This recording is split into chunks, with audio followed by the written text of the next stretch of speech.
আছে কোটি টাকার ভবন, কিন্তু নেই কোনো ডাক্তার। সুবিধা বঞ্চিত, চিকিৎসা বঞ্চিত এই এলাকার হাজারো শিশু ও মা। কথা বলছিলাম নারায়ণগঞ্জ সিদ্ধিরগঞ্জ জালকুড়ি এলাকার মা ও শিশু ইনস্টিটিউট, যেটা মাউতাইলের অধীনস্থ সেই হাসপাতাল থেকে। 1993 সাল থেকেই এই হাসপাতালে নিয়মিত ডাক্তার আসতেন, নিয়মিত চিকিৎসা দেওয়া হতো, নিয়মিত পরীক্ষা দেওয়া হতো। দিনে প্রায় 200 থেকে 250 মা ও শিশুকে এখানে চিকিৎসা দেওয়া হতো। কিন্তু আজ স্তব্ধ হয়ে আছে চিকিৎসা বঞ্চিত এলাকার হাজারো মা ও শিশু। বন্ধ হয়ে আছে হাসপাতালের প্রধান ফটক। এই জালকুড়ি হাসপাতালটা দীর্ঘদিন যাবৎ আপনার অকেজ হয়ে পড়ে আছে। সামান্য কিছু আপনার চিকিৎসা হয়, তাতে এই জালকুড়িবাসীর কিছু হয় না। তারা মাওতাইল চলে যায়, তারা নারায়ণগঞ্জ সদর চলে যায়। যদি এই জালকুড়িবাসীর এই হাসপাতালটা উন্নয়ন হয়, তাহলে এই জালকুড়িবাসীর জন্য অনেক সুবিধা হয় এবং ভালো হয়। এই হসপিটাল যদি চালু হয় তাহলে জনসেবা পাবে এবং জনগণের জন্য উপকারিত হবে। 15-16 বছর ধরে এখানে আছি। আগে মালতল থেকে ডাক্তার আইছিল, ভালো চিকিৎসা, সুন্দর চিকিৎসা দিয়েছিল। 7-8 বছর ডেইলি 200-250 লোক আইছিল, রুগী আইছিল, অন্যখানে যাওয়া লাগে নাই।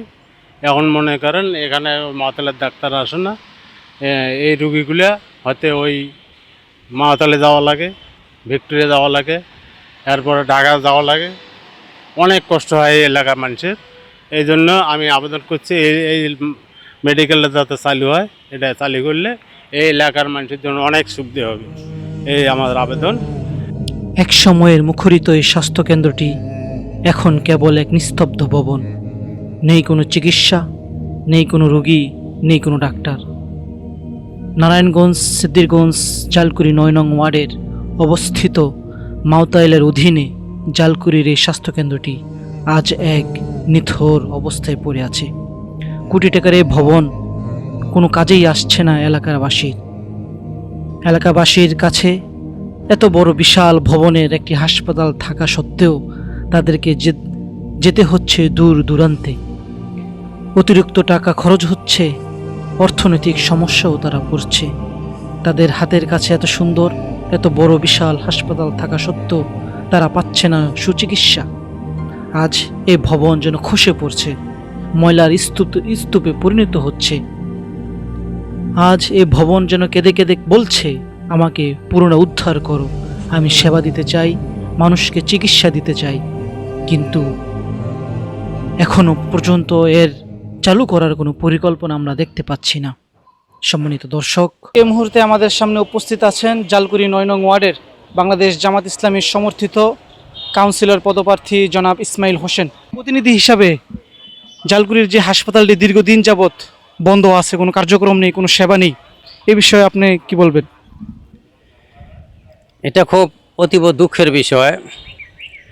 আমাদের পূর্বপুরুষ এই জায়গাটায় সেবা খাতে দান করেছিলেন, খুব কষ্ট ক্লেশের মধ্যে, কোনো টাকার বিনিময় না। কিন্তু এই সেবা খাতে আমরা আমাদের দানটা আসলে সার্থকভাবে কাজে লাগাতে পারি না, একমাত্র রাষ্ট্র ব্যবস্থাপনায় তাদের অবহেলিত কারণে।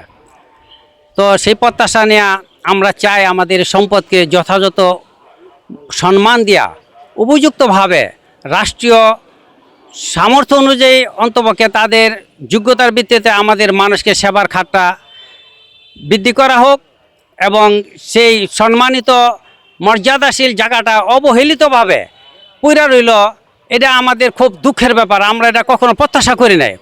এখন আমাদের যে পরিস্থিতি আছে, রাষ্ট্র ব্যবস্থাপনায় যে সরকার এবং বিরোধী দল, একটা শক্তিশালী সরকার এবং বিরোধী দল আছে, অর্থাৎ এখন আমরা আশাবাদী এই সময়ে এই সেবা খাতটা আমাদেরকে যেন উত্তরোত্তর বৃদ্ধি করা হয়। এখন আমরা জানতে চাচ্ছিলাম, আগামী নির্বাচনে এই হাসপাতাল কেন্দ্রিক করে আপনার কোনো ইশতেহারে এই হাসপাতাল নিয়ে কোনো পরিকল্পনা আছে কি না, বা আপনি যদি নির্বাচিত হন কাউন্সিলর নির্বাচনে, তাহলে এই হাসপাতাল চালু করার জন্য আপনি কি করবেন?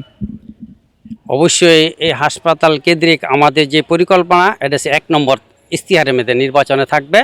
সেটা আমরা হাসপাতালকে আর শিশু মাতিয়ে নিশ্চিত রাখবো না, সেটা আমাদেরকে জেনারেল হাসপাতাল আমরা উন্নীত করার জন্য এমপি সহযোগিতা নেব এবং আমরা মেয়রের সহযোগিতা নেব এবং প্রয়োজন বোধে আমরা মন্ত্রীর কাছেও আমরা সমস্ত গ্রামবাসী মিলে আমরা আমাদের মিছিল মিটিংয়ের মাধ্যমে সবাইকে একত্রিত করার ফলেও যদি আমরা হয় আমাদের কাজকে আমরা ইনশাল্লাহ আয়ত্ত আনার চেষ্টা করব।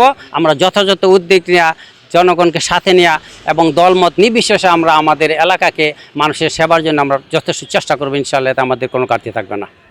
সম্মানিত দর্শক, আপনারা শুনলেন জালকুড়ি 9 নং ওয়ার্ডের বাংলাদেশ জামাত ইসলামী সমর্থিত কাউন্সিলর পদপ্রার্থী জনাব ইসমাইল হোসেনের কথা। স্থানীয় বাসিন্দাদের প্রত্যাশা সংশ্লিষ্ট মন্ত্রণালয় এবং মাওতাইল কর্তৃপক্ষ অতি দ্রুত সময়ে এই হাসপাতালটিকে পুনরুদ্ধার করে পুনরায় চালু করে এই এলাকার প্রান্তিক মা ও শিশুকে স্বাস্থ্য সুরক্ষা এবং সুচিকিৎসার মাধ্যমে উপকৃত করার জন্য তাদের আহ্বান। তারা চায় অতি দ্রুত সময় এই হাসপাতালটি যেন আবারও চালু হয়ে মানুষকে সেবা দিতে সক্ষম হয় এবং জনমানুষের যেন উপকার হয় এবং তাদের যে দুর্ভোগ, তাদের যে কষ্ট, সেটা যেন দূর হয়। এই প্রত্যাশা রেখে আবারও সুসজ্জিত হবে এই হাসপাতাল। আবারও দুঃখী মানুষ, স্বল্প মজুরি মানুষগুলো সুচিকিৎসা নিয়ে তাদের জীবনকে সুন্দরভাবে পরিচালিত করতে পারবে এই হাসপাতাল থেকে। এই প্রত্যাশা রেখে আমি আসাদুল ইসলাম শাহিন, ভয়েস অফ ইনকিলাব, জালকুড়ি মা ও শিশু ইনস্টিটিউট, জালকুড়ি শাখা। আসসালামু আলাইকুম ওয়া রাহমাতুল্লাহ।